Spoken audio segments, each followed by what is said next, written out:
One of the biggest challenges Irrational faced when developing BioShock was figuring out a way to retain the feeling of a deep RPG while making the game accessible to a broader console audience. Ultimately, the team succeeded in creating an intricate system of weapon and character upgrades that gave the player choice and customization while keeping the gameplay fast, lean, and engaging.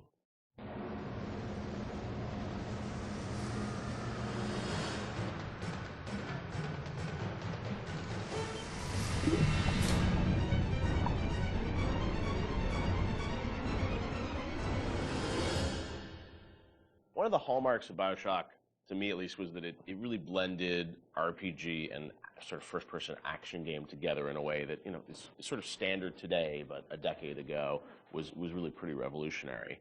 And I know for the team, I think at some point it became clear that you wanted this to work on consoles, not on PC, right?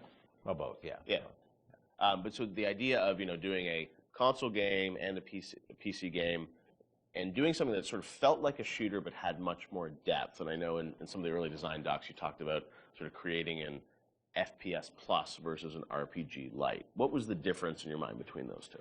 I think for us is the big difference between System Shock and BioShock ended up being that System Shock was more about your character growth and BioShock was more about the environment. Because with System Shock, we really didn't have System Shock 2. We didn't really have either our team to make enough assets or the visual power to sort of make a really convincing environment. But as we started working on BioShock, the art team was so strong that the ability to tell a story within the environment became the most important thing about the game. And that was sort of not something we thought right at the beginning. That was not really a concept we had.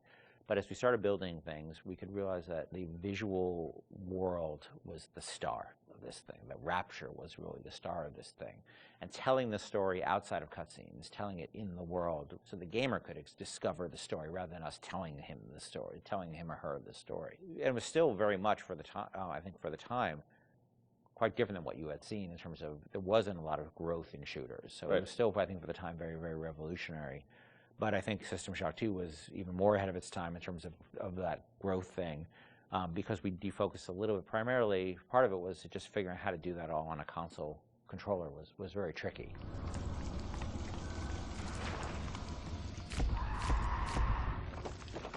No, I remember even the early demos, people you see a plasma, you see like a upgraded weapon, people are like, oh, I've never seen that before in a shooter. And that was, when you were coming out of the sort of, the Quake, Doom, Half-Life, where it's like you have, 8 weapons on the keyboard, and you sort of knew what they were, and they weren't going to change. Yeah. Sean, was that something that, from a sort of creative standpoint, was it always clear that that was something you guys wanted to do, or it evolved over time because you wanted to have more depth in the game? I mean, it certainly evolved over time, and each upgrade path was slightly had its own unique challenges. Like certainly upgrading the weapons, you had to design a base weapon that didn't feel like crap.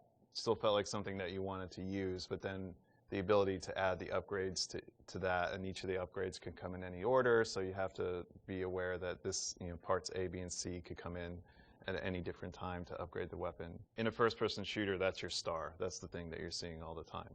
When it comes to other things, plasmids, things that are, Tonics. Tonics, yes, sorry. It's been a while. Come on, Sean. I know, it's 10 years. Those things were more offloaded to machines that you would then have to interact with, so you're not carrying the inventory around with you. But each of these decisions on how we're going to upgrade the player, it wasn't like a mouse and keyboard. Okay, we can just use the mouse, and you have all these buttons at your disposal. You could arbitrarily point at a part of the screen really easily, which you could do in System Shock too. Yeah, so we certainly learned trial by fire when we were trying to adapt these things to the console at the time. Yeah, and like having different ammo types and stuff like that. Like we went through numerous iterations of the interface to make it. Like we had the first times we sort of put the interface into play.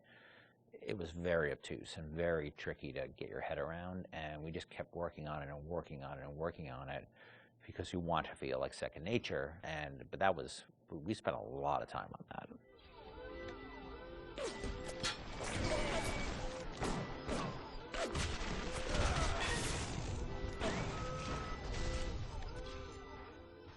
What motivated the idea of having so much choice in the way you could sort of play through this game? What was it to give the player a better sense of authorship over the experience, or what was driving that?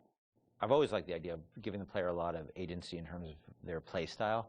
and experimenting with the playstyle and trying different things and seeing what worked and didn't work and interacting with the environment. The notion that it's sort of a playground that you get to play around with and imprint your own desire on was great, because I think we were more skeptical about being able to do that with story at the time. In fact, so much to the point where that become almost like a joke. You know, that becomes the meta joke of the game of how little agency you have in your story. But agency in terms of how you play the experience and how you load out your weapons and how you interact with the environment, as compared to most shooters at the time, where basically like you can shoot them with the shotgun or shoot them with the the pistol. That was really important to us. So we spent a lot of time trying to make the world react in a way that you would expect and hope it to react when you tried something. Right. And some of those system or decisions we made about systems fed back into the narrative, like locking Adam behind Big Daddy and the little sister. Like, you can't get Adam unless you deal with the Big Daddy, which then becomes a roving boss fight, which then becomes another system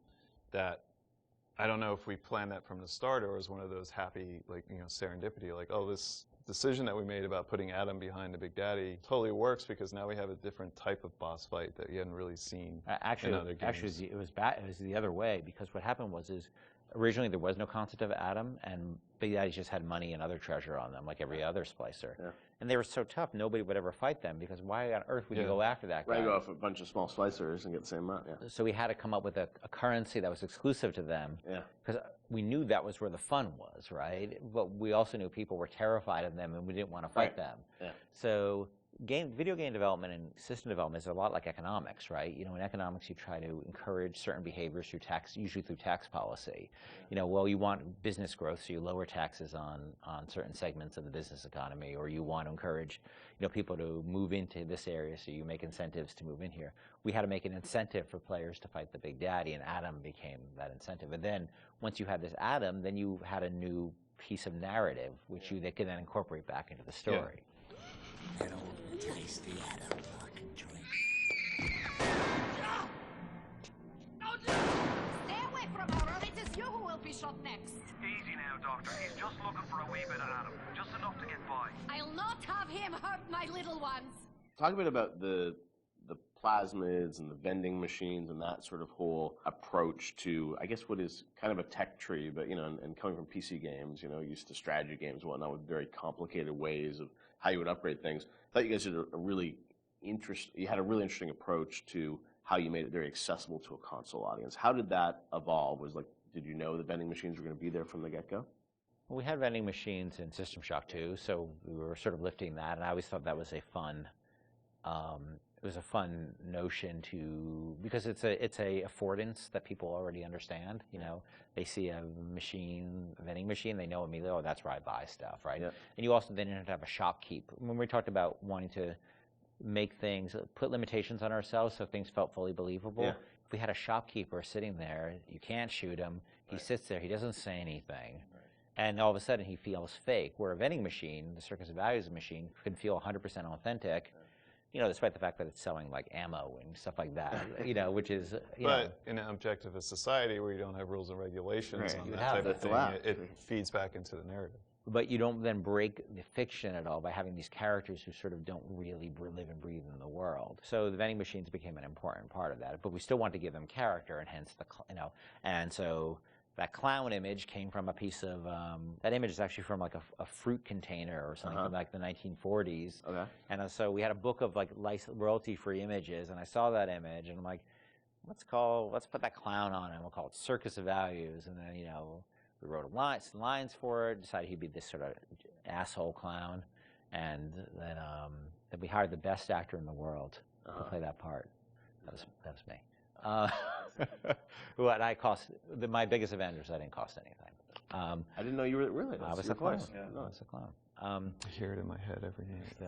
My wife hates that voice. She hates that voice. You can give us a little of it right here. Welcome to the Circus of Values. She does not allow me to do that, so I'll do it outside of the house. Okay. But it allowed us to have something that felt very rich and very real, while being very limited at the same time.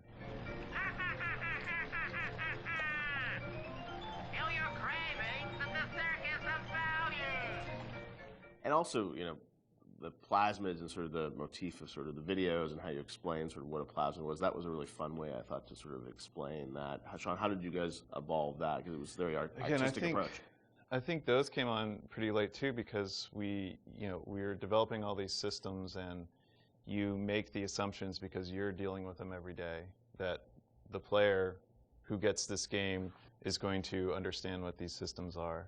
And we always joke that you can't ship a developer with a game, or you can't expect somebody to have a README file for all of these things. Nobody's understanding what these plasmids are or how to use them. How do we present these to the audience in such a way that they're going to understand what it is fictionally and what it is functionally? It feels Rob Waters did a lot of the animations on those, and we sit down and we write out like a little 30-second commercial of what this thing is. And again, because going back to the narrative, this is what would happen in Rapture. People are trying to sell these things, so they would come up with commercials to explain why you need this. Using that as your framework, you can then come up with all of these little gags that people will remember, that have a little personality to them. But I think ultimately in the end weren't that expensive to create, because they're cheap. I think one of the most important things about it is we didn't want them to be long, and we didn't have a lot of budget for the art, so we had like a couple of frames of animation in them essentially. And so we had to figure out, how do we message how this thing works in like that. And that's what marketing is, right? It's how do you message how something works. And marketing and tutorializing are very similar things, right? You're trying to get a message across in a very brief period of time in a very snappy fashion. And I think that one of the things that I always felt about games is that tutorials are sort of death. And because they're usually like, you go into a scene and there's like a shooting range or something like that, and narratively they never really make sense either. And they're so boring. And so we always try to put a big burden on ourselves of how do we train people while not letting them know they're being trained, and brevity is really important to that. So we had a bunch of art constraints on that, which also led to a bunch of writing constraints. And so those things were like, I don't even know if they were 30 seconds. Yeah, they were like really short. Seconds. Yeah, like 15 seconds long. We had to explain a whole plasmid in that period of time. And I think that was a good exercise, because it also made the game, it forced us to be concise and to really explain what this thing was like that. Throw objects at foes. You can even catch grenades and throw them back.